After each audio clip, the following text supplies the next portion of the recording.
You know, starting your career can feel like you've been dropped into a new country where you don't speak the language. The professional world, it has its own culture, its own unspoken rules, and school just doesn't give you the guidebook. Well, today, we are diving into the manual you wish you'd been handed at graduation. Right? You get that feeling, don't you? You're smart, you're capable, you crushed it in school, but then you get into the workplace and suddenly it feels like you're playing a game where you don't even know the rules. You see other people just gliding through meetings and emails, and you're over there just hoping you don't accidentally start a catastrophe with one wrong click. And this is the absolute core of the book we're breaking down today.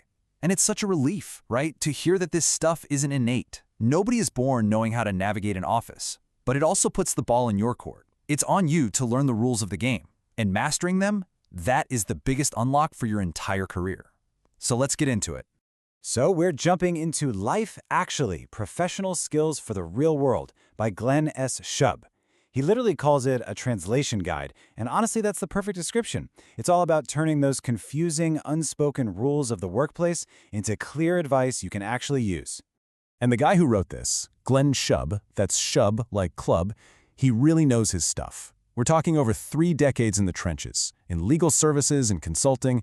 He's interviewed and managed hundreds of young professionals, and now he teaches this exact stuff to law students at USC who are about to step into this world. He has seen it all, and this book is basically him sharing that secret curriculum. All right, so the book is built around a few key pillars. Pillar 1 is all about just getting your foot in the door. And the main idea here is a total game changer. Hiring managers, they aren't actually looking for the most impressive person. They're trying to lower their own risk. They want to hire someone who is understandable, who seems trustworthy, who is just easy to say yes to. Oh man, this slide right here, this is the source of so much anxiety for new grads. That question, what do you want to do? We treat it like this massive identity crisis, and it just paralyzes us. The shift in thinking is to see your first few jobs as data collection. That's it. You're just gathering information about what you like, what you're good at, and the kind of place where you can actually thrive. Action is what creates clarity. This one probably hits home for a lot of us. Networking feels so transactional and, let's be honest, kind of gross, because we usually only do it when we're desperate for something. The book points out that the real pros, they do the complete opposite.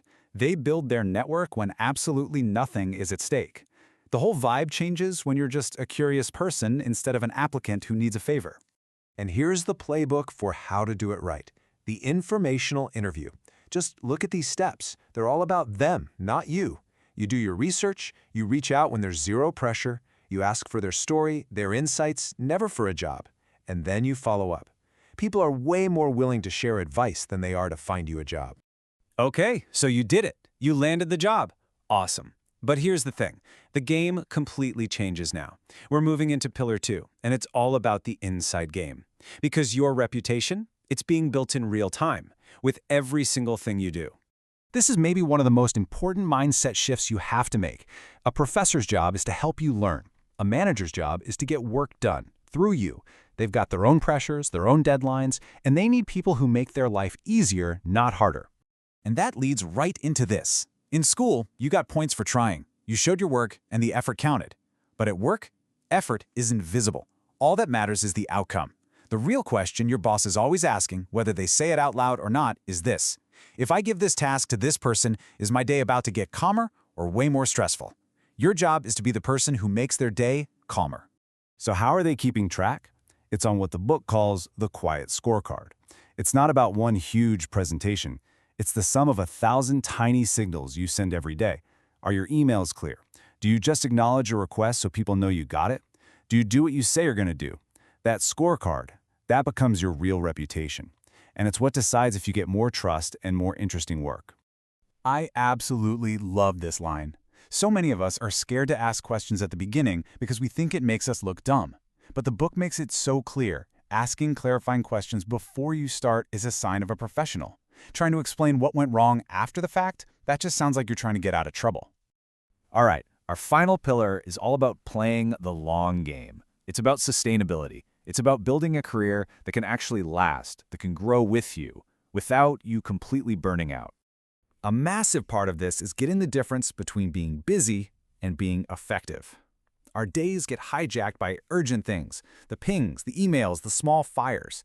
It feels like a lot of motion, but you're usually just serving other people's priorities.